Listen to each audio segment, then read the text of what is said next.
I'm not like so amped up or annoyed. I guess I'm conscious of like people want to just have fun with Doctor Who, and I will stress again, and I'm sure you will stress again. If you like this series, you like this episode, and you're absolutely happy, that's great. I don't know. I'm jealous. I'm jealous that you enjoyed it. I really am.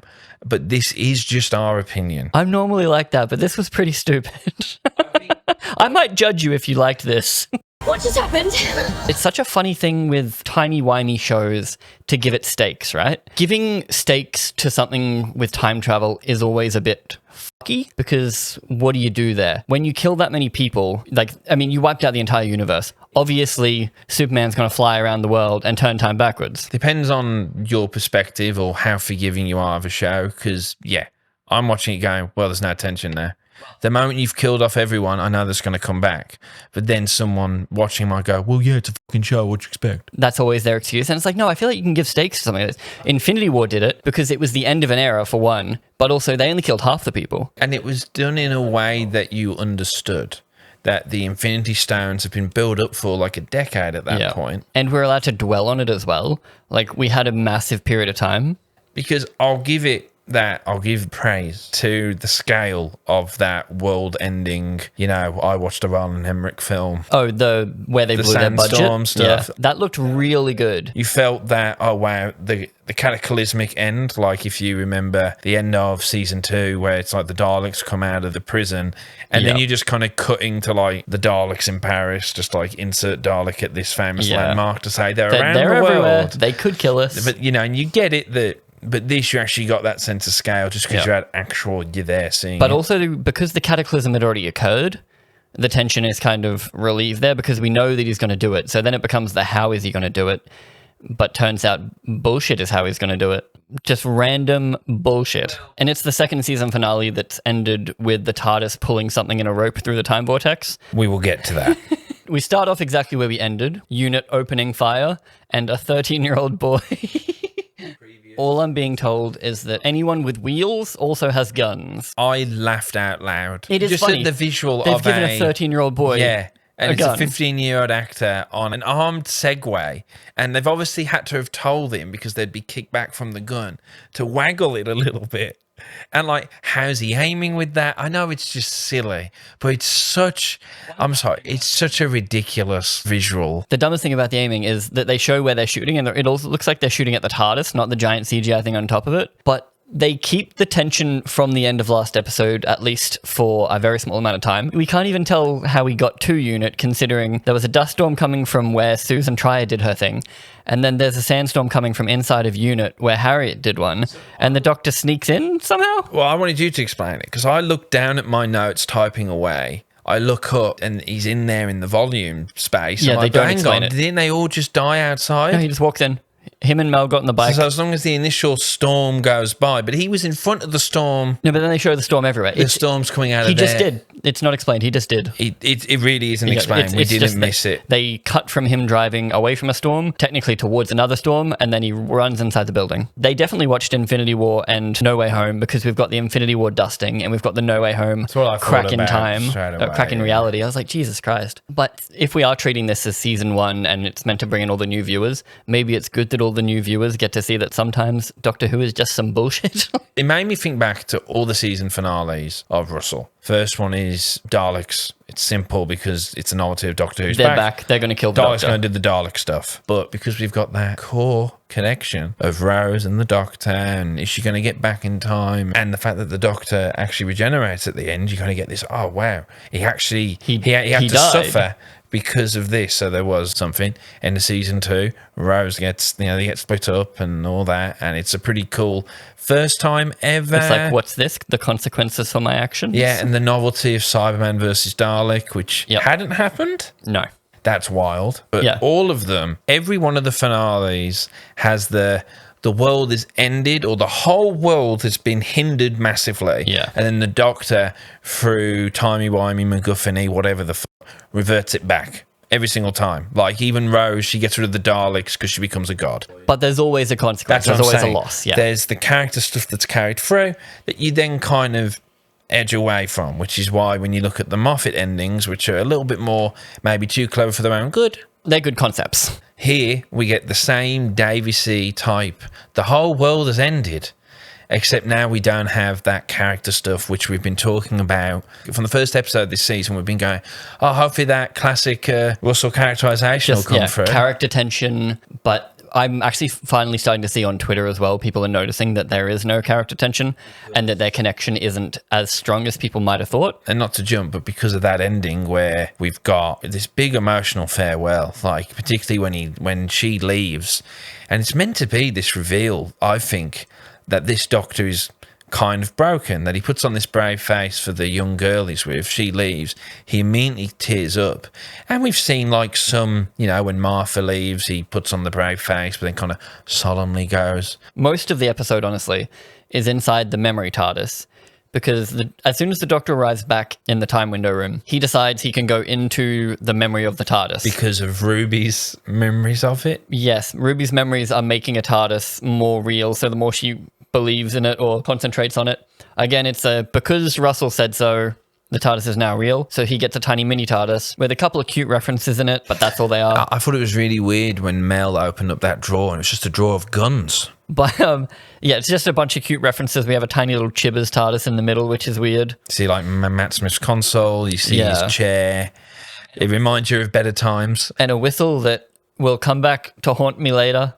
I like the TARDIS as a piece of production design. It looked almost like what one might expect when opening up a blue box that's a time machine. It's very cramped. You don't really want to hang out in there long. So I was like, oh, that's kind of fun that it looks like what one might think the TARDIS would look like inside. Before they jump in the memory TARDIS, the Doctor, he's doing a big moment, big speech to Sutekh about how he's going to stop him. He's going to use all the hearts of the last Time Lord to take him down. And then he says, wait a minute, why am I still alive? But it's one thing, I don't know, it doesn't blend as well as I feel like other doctors have done. David saying it in a much different way. Like, usually, wait a minute, why am I still alive? And it reminded me of when David initially came out with the "Did you miss me?" and then hold on, that's the Lion King. But then Sutekh decides that he is keeping them alive because Ruby Sunday is a mystery and he wants to know who her mum is. Sutekh became visible outside the church. He saw the one thing beyond his comprehension. Your mother. But who is she? They were nobody. And it's like, why does he give a damn? Like, this man has killed everyone on every planet in the world. But that's it. He senses the power of that question. Which, to me, just sounded like a wanky writer being like, I have written the best mystery in the world. Even a god wants to know my mystery. But aren't there millions of people who have big life questions? But that mean a lot to them. But Ruby can make it snow, and that's exciting. Is that explained? No. Okay. So then he takes a swipe at the Doctor after he says, oh, I'm still alive. Okay, I guess you need to find out that. Then they run away. And then it's not a deleted scene, but it's a scene that appears in Tales of the TARDIS, which is something they released only in the UK, which is them hanging out in this little mini TARDIS for a while, talking to each other. And basically, the Doctor explains to Ruby who Sutekh is. He basically gives her a plot synopsis of the Pyramids of Mars, and then the Pyramids of Mars plays in a 75-minute supercut. And then they cut to the Doctor in a cloak in the desert on a random planet, which also annoyed the absolute everything out of me, because the plot synopsis of this, the universe is basically over, but a kind woman on a random planet holds the key. Guess what that key is? It's a spoon. Made me think of Peter Capaldi with his spoon against Robin Hood. But it's not set up. The reason the Doctor needs it is because after we get this big emotional, somewhat well-written, apart from the fact it's out of nowhere, scene of a woman who's forgotten her child and turns out her child dead, and turns out because Sutekh, everyone in her family is dying throughout time, and then the Doctor's like, by the way, do you have any metal? She gives metal, and then she just fades away Infinity War into dust because her part of the plot's over. We don't need her anymore. I don't know why she was alive. Apparently some people survived, but then they just fade away in a different moment because we needed someone for the plot. And then he goes and crams this spoon into the TV thing that he's been using. And he says, yes, it needs something real, not just memories, to keep it going, which wasn't set up. Foundational, like, I don't know. You eat from a spoon. It's a childhood No, I think thing. It was just metal and it was real. And he needed something conductive, and he couldn't make it out of the rest of the TARDIS. Basically, I think they needed a little sub story in there to make a more human element, or just to stretch it to 55 minutes. Yeah. And it was just out of the blue, out of nowhere. Before all of that, Sutekh reveals his master plan, because This is the start of the exposition bit. We have our big opening with the sand killing everyone, the big movie moment of Mel and the Doctor on the moped, and then Sutekh pops up because he's in control of the TARDIS and he can move everywhere, and then he just explains everything, and then once the Doctor's in the TARDIS, then he explains everything. He attached himself to the TARDIS at the end of Pyramids of Mars. How? No idea. In attaching himself to the TARDIS and hiding himself in there, he is On top of. slowly powered up over all these episodes. Every time the Doctor has landed on a planet, a Susan Triad Harbinger has happened. The Doctor has only noticed now, around the time where Russell has decided that this is a good Where idea. he came up with the idea. Obviously, which is okay. He has destroyed all the planets and the suns, but still gets daylight when needed. Right? The They sun say he disappeared. destroyed the He also suns. says Susan is destroying everything everywhere I've popped up. So basically, there's an angel of death in every time period that he's ever popped up, which means the modern day London is screwed to all hell because he's been in modern day London in like every episode. Right. But they all get destroyed. And that's how it's ricocheting through time. And then Mel goes, oh, at least everywhere you haven't been is safe. And he's like, no, it's echoing through. It's getting everywhere. So then it shows the sun dying because obviously he never landed on a sun. Yeah. Sutekh was trapped in the time corridor at the end of Pyramids of Mars, but also he somehow attached himself to the TARDIS then. And then he's also stayed attached to the TARDIS that entire time using the TARDIS's perception filter, which turns out the perception filter has a radius of 73 yards. This is meant to make 73 yards make sense. No, that was a clue. Or like, it's an even though it's Because not. then turns out Roger Atwillam did become Prime Minister. Yes, which means Ruby's timeline was completely separate where she was abandoned and had future knowledge. But for her to stop him, that means the Doctor never wasn't in that timeline confirmed. So again, that 73 yards still makes little to no sense to me. It's just an alternate timeline where the Doctor didn't exist, so Ruby had to step in. Because when they're like, oh, he was the worst Prime Minister ever, I'm like, well, he just wanted to make nukes, which is bad. Sure, he wanted to nuke But everyone. it was DNA but then checking. then he was stopped and ran away. And now they're like, yes, he was way worse until the Doctor stopped him. Yeah. So that was in a random thing we never saw. But Sutekh has been using the perception filter of the TARDIS that is 66.7 meters, 73 yards, because Russell thought that was a cool distance and a cool name for an episode.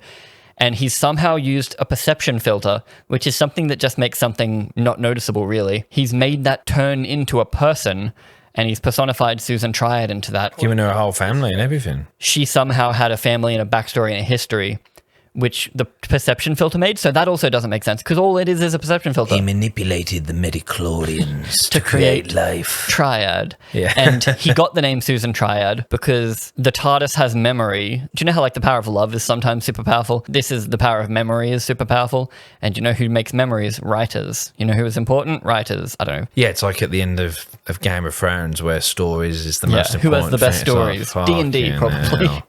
So God, 2 writers wrote this, didn't they? There's so many dumb things to go over in this episode. It's crazy. Sorry. Yes. And so Susan Triad has an entire family, an entire lifetime. She is a human and has a family and a life and everything. So she's innocent. They even say she's innocent because Sutekh wants to know who Ruby's mum is. And that's basically the only reason he has left them alive. They know that we need to find Ruby's mum. The TARDIS then decides to tell them where to go, basically. The Doctor goes, Apguillium DNA checked everyone, which is shown as a bad thing, right? Because that would be a very oppressive government. Did you know Russell T Davies doesn't like government? But that saves the day, so DNA testing was a good thing all along. Give your DNA to Ancestry.com. This episode is brought to you by... It's not. Dissect that for a bit before I get too carried away.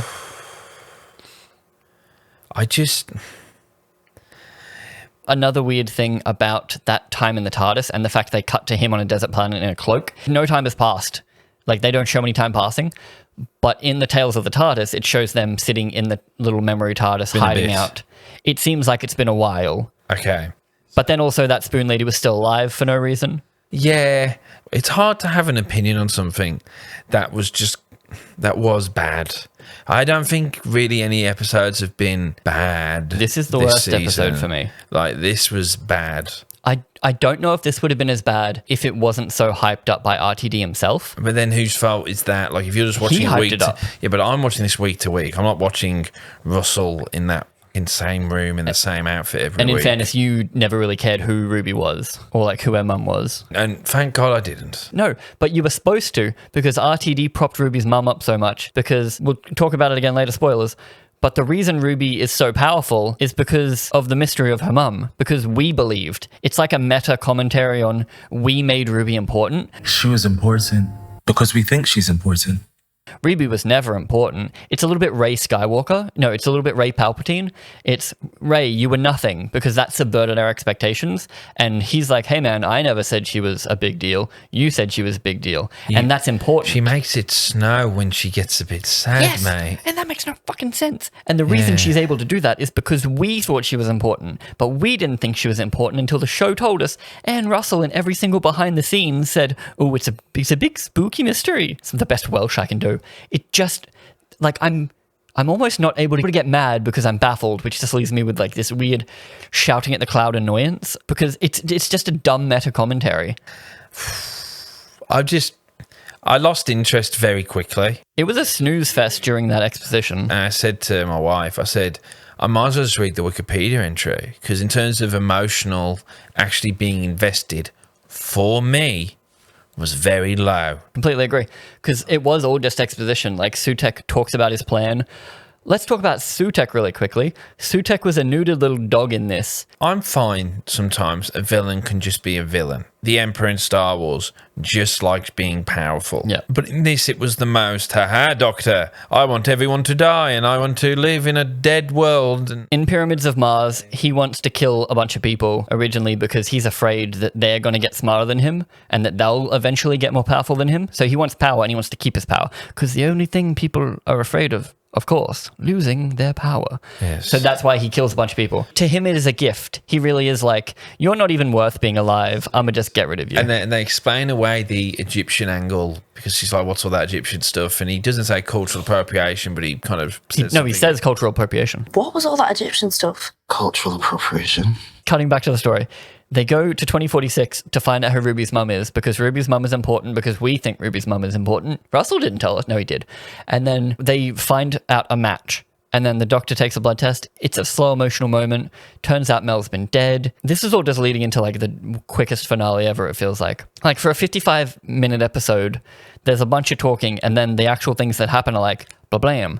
And some of it happens off screen, because basically Mel becomes a harbinger because she dies, and apparently across time and space, Sutekh can now take over dead people. He says, everyone has dead cells. because of my TARDIS, I can... Mel basically brings them back to the unit HQ. So their little adventure was nothing. They did nothing. Mel did nothing. Apart from Mel's dope-ass little bike chase she did. That was cool as hell. I'll stand by that. Yeah, well, Ruby's got that screen, Yes. that, right? And it only works for her. Yes, because it's using her memories connected through the TARDIS. So, yeah, but when she turns it to him, all it says is, subscribe. God. Once we get a little quest here, we change outfit into our action hero outfits. Yeah. The fuck was that? Were they just not looking? They're like, why everyone closed their eyes? You know, we get Booby Sunday. It's fine. Booby Sunday. Oh, they did all get changed in like that tiny little TARDIS next to Mel. Don't worry, babes. It's fine. Does Ruby know that the doctor was the doctor when she said Sarah Jane and the man with the hair? He says they travelled in the TARDIS. Remember the whole previous episode, what generation was? Yes. But again, she had no real reference. He just told her that. I changed my face. Yes. And then you're telling me in that fucking webisode, they all sit down and watch it together. And gets it explained. I think that happens after. So she's like, who's that? And then he goes, and then he tells the tales of the TARDIS. Okay, so they get the spoon. The spoon's done. We're past that. Ruby doesn't actually check who Ruby's mum is. They get teleported by Mel back to Sutekh because the TARDIS back in 2024 can teleport people from 2046 back here. It's fine. Sutekh's all powerful and shit. And then the big CGI dog yells at them for a while. He doesn't do anything cool or plan anything. He just gave death. When did they devise that plan with the whistle? Off screen. Yeah, so they got the thing, but then he saw through Mel what they were up to. Yes, she was outside when they made the plan. Oh, right. It's off screen and off Sutekh's screen. Okay, great. I've got a dog. You don't have a dog. I've got a dog. You've got a dog. My dog's alive. Yeah. Was that a reference to You've Sutekh? got a dog. Why are you bringing that up? My dog doesn't like bath time. Oh, he wants to run away. So your idea is to put Sutekh in the bath? The moment he senses the bath's happening, so you have to trick him. You have to think something's good going to happen, and then you grab him. The doctor did bath time. with Sutekh. It was like, oh, gotcha, I gotcha. And it's like tricking a dog to go to the vet or something. It's putting the collar on him.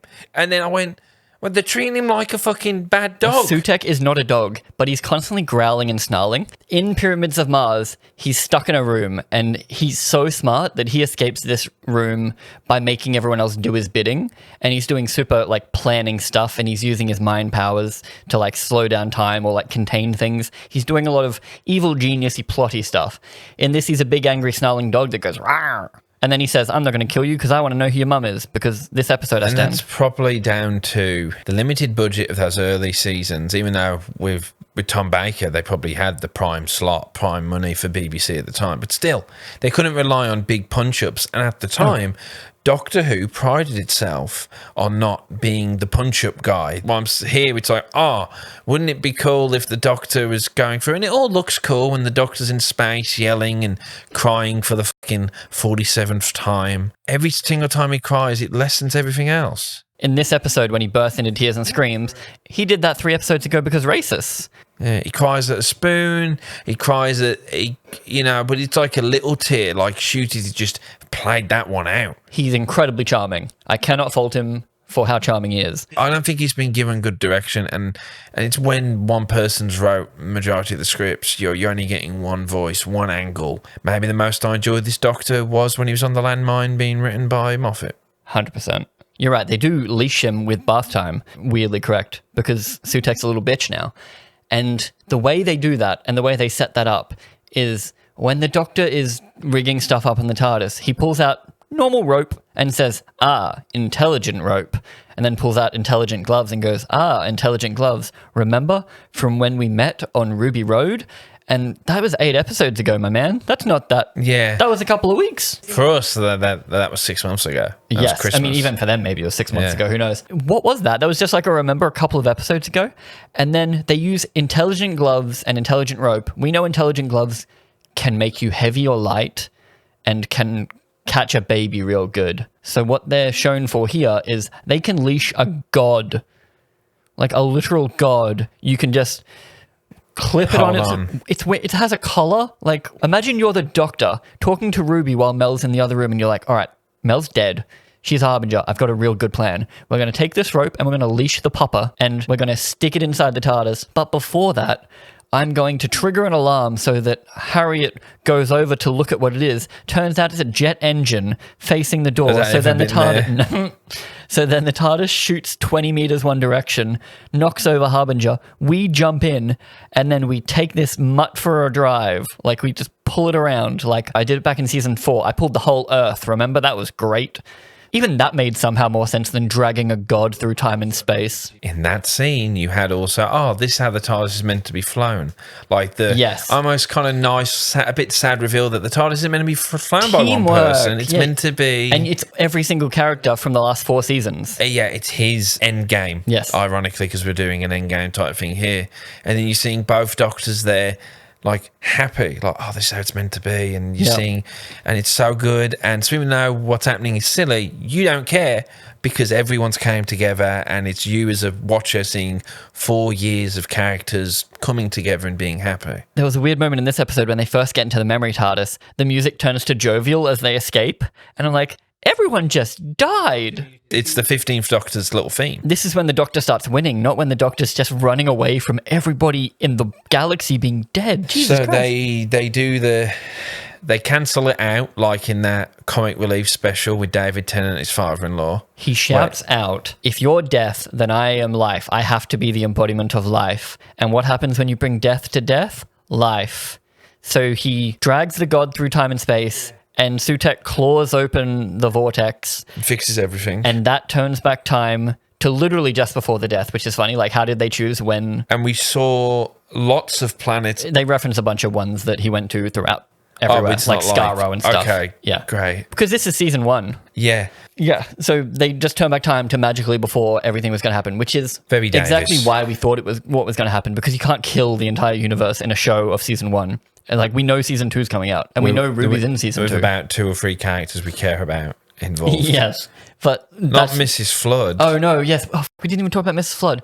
Mrs. Flood said a bunch of vague evil shit, or not even evil, just like, the end, she I had says- big plans, and then she and Cherry Sunday vanish. Literally everyone survives. Like, even the first person to die from Sutekh, he comes back too. I can only guess the 14th Doctor was just off fishing with Wilf, this or whatever. Like Yeah. Like, he sees a giant It's sandstorm, always- he's like, I know we're meant to just accept that that's just what it is, but it is weird that you have the 14th Doctor for an indiscriminate amount of time hanging around with a separate TARDIS. yes, in modern day London. Yeah, Not even in the future, suppose- just modern day. I mean, you say this a lot. And it's Also, not why was important. Rose in this episode or the last one? She didn't speak in this Rose episode. does nothing. She didn't speak I at all. forgot she was in the fight. When she got up on Infinity Wars at the end, stands up, I'm like, oh, she's alive. So Ruby's mum is discovered, and turns out she was just a 15-year-old teen pregnancy with a douchebag stepdad. Who had no database entries despite being normal. Yes, she was off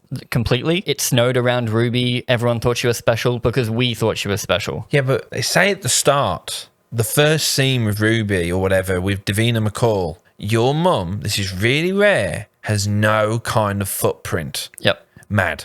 Absolutely mad. Clearly it's someone who lives in fucking Manchester at the time. And given that it's England, and speaking as someone from England, people don't move around that much. If the chances are, And if she's she- probably just 2 roads away. And if she chose that church particular, she's probably nearby. Probably nearby. But no. Yeah, also she would have given birth to a child In a hospital. In a hospital. Yep. Probably real close by. And without a stepdad noticing she was pregnant. Yeah, she hid that for the My entire time. wife was going, oh, is she a baby? I said, no, they're not going to have a baby in Doctor Who. Her dad was bad. And I'm like, oh, God. And then they go, oh, the father was this old. So it's like she couldn't take care of her. But then they decide we can now go visit the mum because it's not timey-wimey.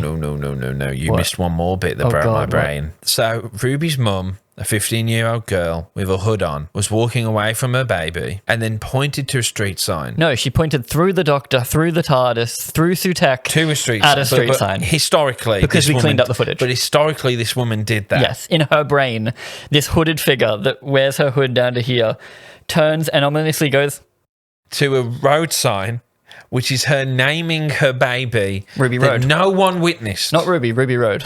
Not even on the camera, mind you, because they say they cleaned up the footage, which means they must have still used the time window. Because on the footage, Ruby never saw her point. They never make any reference of the mum turning and pointing. All the mum ever did was like walk past the camera. Yeah, and Ruby goes, oh, I thought I was just named for just the simple reason I was on the road. I was just named by whoever found me. I didn't know Yeah. I was named by my mum. Yes, I was named. You're still named after the road, but you weren't. my mum did it. But you weren't there because those people didn't witness her No, pointing. they had the same idea. They said, "Oh, we found her on Ruby Road. We'll call her Ruby." And the mum also apparently had that. Okay. I'm abandoning her on Ruby Road. Then the thought is maybe that she doesn't live nearby, and the reason she put her on Ruby Road is because she liked the name Ruby. So she named her Ruby, left her on Ruby Road, then pointed at a sign with no one around, just so that they would know that. And then it's more meaningful because the mum named it. Could have left her a note. Even Harry Potter got a goddamn note. Harry Potter was left with a note explaining everything. It could have blown away. They could have shown this lovely note of like, blah, blah, blah, blah, blah. It got blown away, and that's meaningful. But no. But no, there is no answer. It does make sense. What are you playing at, Russell? It's what? Because I was there like, the fuck is this? So she's just normal. And so, and it's like, oh, she really did just do the mystery box. Like, even J.J. Abrams would be like, fucking hell, come on, mate. Because that was ridiculous that you have this big mystery to just go, Again, she's only important because of the meta thing with us thinking she's important. No, fuck you. No, sorry. But No. Susan was also a mystery box. Susan Triad was also a mystery box, and Susan was named after Susan, the granddaughter, and S. TARDIS. So that was also another mystery box, but that one wasn't special. Susan Triad didn't get snow. I don't want to devolve into a rant of like, I didn't get my answer. I didn't get Luke waving his lightsaber the way I wanted him to wave it. I get it. I get narratives. I really do understand. But this was really stupid because the first thing we're told is, Ruby, who's my mum? Why did she leave me? So we're all... Why is it snowing? Why is it snowing? So I was there It's not just that she's an orphan, it's that it snows. Is Ruby somehow Susan or a child of Susan? She's the great-granddaughter of the Doctor. I'm here thinking it has to be something like that, right? Because we've mentioned Susan so many times now. It's literally just Rey Skywalker all over again. Because Rey Kenobi, I guess. Because when Rey picks up the lightsaber, it speaks to her and chooses her. Why would it choose her? Oh, no. In Force Awakens, it was going to be Rey Kenobi. In Episode 8, it was she's no one. The Force has made her strong because she's, he was going for what I think you should fucking do. I know you're going to cut this shit out, but I agree with Ryan Johnson. Balance is having powerful dark, powerful light. Balance isn't just having light. That is fucking stupid. I like Ryan for that take. I don't give a shit. It's true. So that's fine. But then when you go and she's the child of his clone and the fucking Scouse actress from Killing Eve, like, lovely, I'm so sorry we're going to have to leave you alone on this planet, but we do love you, like it's stupid. It had to happen. But that really fucked me off. So then you get this, and it's so bad. I'm not saying it needs to be. It needs to be a big reveal that Ruby is this. No, it does, because he set it up to be. That's what I'm saying. Don't do this then. Don't do this then. It's annoying because he builds up the woman on the planet with the spoon too. A kind woman is waiting with something absolutely vital. It's because this episode has nothing going on. So going there's multiple Claras and multiple Susan triads, or just like... And there is, every time the Doctor lands, there is a Susan triad for the last... since 1981. We never noticed. Which means... he never noticed till now. He also never noticed Clara, which is a bit more fucky, but also that was like retroactively done, meaning like we never saw her because she was purposely staying out of the way and stuff. Whereas, I never even said, the reason Sutekh reveals himself was because he wanted to know the mystery of Ruby Sunday. Was it? Sorry, this is literally, it's blown me away. He says the reason he came forth and revealed himself and put Susans everywhere was because of that, was because of the mystery of Ruby Sunday, which again is... But... we then go to meet the mum, and instead of showing us the mum and giving us the mum and Ruby talk and finally bond, the Doctor tells us Ruby's mum's life and how great it was and that she's a nurse now. Then Ruby sits down and bombards her and is like, "G'day, mum." And it's like, oh. I went through a lot of things with that because it was him going, because I guess Russell wants to be like, not to demonise parents who abandon their children.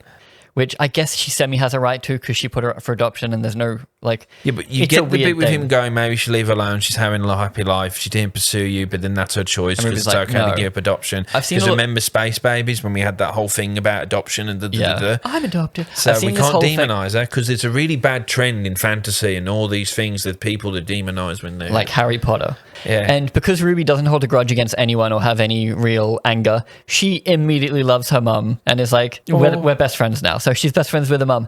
A lot of people Christmas are saying, I thought every Christmas I'll get in touch, but she'll hate me. I don't know why I've made her more brummy. A lot of people have said that this was the best moment for them. Like they're like, oh, the episode was pretty bad, but that last 15 minutes of like Ruby and her mum was great.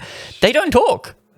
Ruby talks at her mum, and then they f off, and then they're all crowding around. Got loads of photos. Yeah, and they're like, "Oh, let's all be like." I'm like, "Oh, so I guess Ruby's gonna hang out with her mum instead of being in the TARDIS. Maybe she runs into the TARDIS to say goodbye, but then they take off." And I'm like, "Oh, damn, that could be cool." And the mum's completely cool. Like, "Oh, hey, I'm 19, I'm Ruby, and this is my 2,000-year-old time traveling friend." And then she's just the. Mate, that would be so wild for that woman. But mum's on board. But I thought maybe that would be the drama. And like Ruby wants to get back because she finally found her mum and now she's taken away from her. And the Doctor's accidentally stolen her because like we did a 1963, the TARDIS is just fucked off. It's like, that'd be crazy. But instead it's just like, I'm going to go talk to my mum for a day or two. And then we're going to go traveling again. You good, babes? I was so clutching at straws. I was like hoping the dad would be someone important, but anything. Not. But no, it's Rey Skywalker, baby. And he's upset. And we don't even get like a... He cries What? Usually we get, when the Doctor flies away sad, you get something edging into the Christmas. There was no Christmas special. Yes. The Doctor will return at Christmas. Who's written by Stephen Moffat. Thank Christmas is written by Moffat. Oh, and stars, thank Christ. And co-stars Nicola Coughlan. Oh, yeah. Oh, my wife will love that. She should be the companion. My wife will scream that, going, why isn't she the companion? She'd be way better. She should be. But that's all there is to say. This episode was stupid as hell. I don't think anything is redeemable about this episode. I can't think of anything I liked. No, that's a lie. The very opening kept the tension. So the first 5 minutes kept the tension of the last episode, which was the only bit of the last episode I liked. And then that completely drops off to an exposition dump, leading into tiny adventure, leading into leashing the god. All 3 gods we've met this season were neutered, and I keep saying neutered because he's a puppy, and my brain finds that funny, I guess. All 3 gods were defeated by the dumbest means necessary. If anything, Jinx Monsoon was defeated the best. Because it was, I have to find these magical keys, but also had the doctor figure that out. Anyway, it's stupid. I'm done. No, I'm not. He does look good in that outfit, though, eh? The big emotional goodbye. Not a goodbye. No, She's but in the that's next what I'm season. saying. They're hugging like, farewell, Yes. best friend, I love you. It's no Rose and David on the beach. No. It's Blimey. not even Martha going, I'll see you again. Well, again, there was no consequences. They won. Like, because of Sutekh coming and murdering everyone, Ruby got a mum out of it. Is it worse than the blows of Chibbers? This episode felt lazy. It's a bunch of because Russell decided so. He gets in the building because Russell decided so. The TARDIS memory becomes a thing because he decided so. The whistle can control the TARDIS now, even though Sutekh has been in charge of the TARDIS since the 80s. Well, for them, it's hundreds of years at this point. From the Yes, thousands of years in the Doctor's timeline. For over 1,000 years, Sutekh has been in charge of the TARDIS, but a whistle can take back over the TARDIS. So Sutekh was there when they brought back Gallifrey, or all of them were together. Every time they got changed. Anyway, no, we're done. We're done. Tell me what you thought. You couldn't have liked it. The comment below will be, if you liked it, explain yourself. Subscribe. I want the show to be good. Please subscribe. We'll talk about it. Christmas episode very well might be good because Moffat made one of the best episodes this season. It's going to have an incredible actress as his... People will be calling for her to be the assistant. Guaranteed people will call for her to be the assistant.